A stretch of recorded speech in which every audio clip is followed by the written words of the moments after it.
Investigation. The FBI special counsel, Robert Mueller, is now looking into President Trump's business dealings. That's new, and it was first reported by Bloomberg News, citing a source familiar with the investigation. Just yesterday, President Trump told the New York Times in an interview for The Ages that Bob Mueller would cross a red line if he looked into his or his family's finances. Well, now he's looking into his and his family's finances. Red line cross.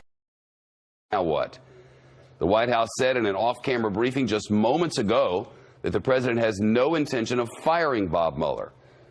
In President Trump's interview with the New York Times, he slammed top officials at his own Justice Department and at the FBI, including one of his biggest campaign supporters, the first senator to come out and support him, the man he called the smartest man in all the United States Senate, the man he appointed his attorney general. Jeff Sessions apparently is now a traitor.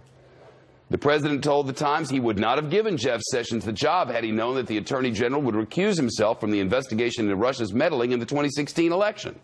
So Jeff Sessions takes the job, gets into the job, recuses himself. I then have, which frankly, I think is very unfair to the president. How do you take a job and then recuse yourself? Well, you take the job, then you get the information, which makes it clear that ethically you have to recuse yourself, and you recuse yourself. The Attorney General responded at a news conference today. I have the honor of serving as Attorney General. It's something that goes beyond any thought I would have ever had for myself. We love this job, we love this department, and I plan to continue to do so as long as that is appropriate. As long as it's appropriate. There are those who would argue that as long as it's appropriate ended the millisecond that President Trump gave that interview to the New York Times and said that he never would have put him in there.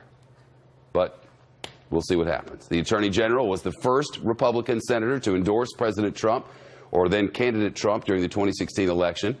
But back in March, Jeff Sessions announced he would step aside from the investigation after it came out that he met with the Russian ambassador during the campaign. He said he met with him as a senator, not as a campaign surrogate, though he did. The president also talked to the Times about his private conversation with the Russian President Vladimir Putin during the G20 summit in Germany. The president said they exchanged pleasantries for about 15 minutes, that's his number, contradicting reports that the conversation had lasted about an hour. Chief White House correspondent John Roberts is live at his familiar position on the North Lawn.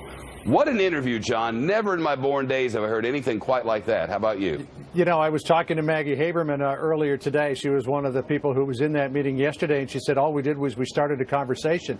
And I said, well, clearly you got a lot of very important information. She said, we were just talking. But after the president says something like he said in that New York Times interview, the first question you want to ask is, does the president still have confidence in his attorney general? A short time ago, just a few minutes ago, as a matter of fact, at the Made in America event that the president was hosting here at the White House, reporters shouted the question at him, do you still have confidence in your attorney general? The president ignored the question, but a short time earlier, when Sarah Huckabee Sanders, at yet another off-camera White House briefing, even though the OMB director Mick Mulvaney brought some visual aids, we're not sure what led to that disconnect, Sarah Huckabee Sanders was asked if the president still had confidence in his attorney general. Here's what she said.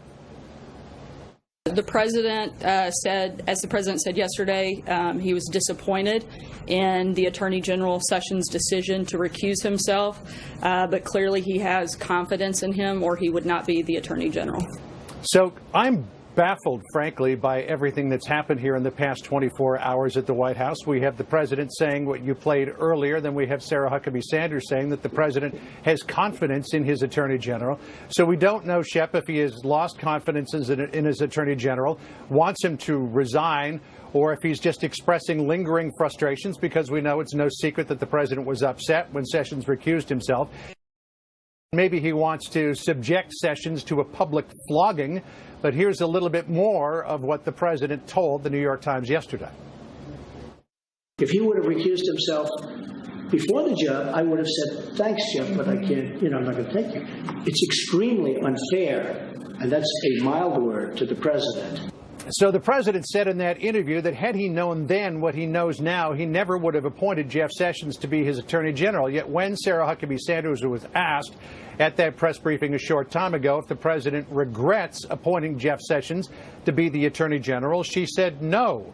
To which I interjected, well, wait a minute, how do you reconcile those two different thoughts? Because your president, your boss, said, had he known now, or known then what he knows now, he never would have hired him. And you say that he doesn't regret it. She says, well, I think maybe I misheard the question. In the middle of all of this, the Attorney General, Jeff Sessions, who, as you pointed out, was one of the strongest supporters, one of the most loyal supporters of this president all the way through the campaign, the first person in the Senate to support him, showing him absolute loyalty, is now trying to figure out what to do and whether, in fact, the president does have confidence in his ability to carry on.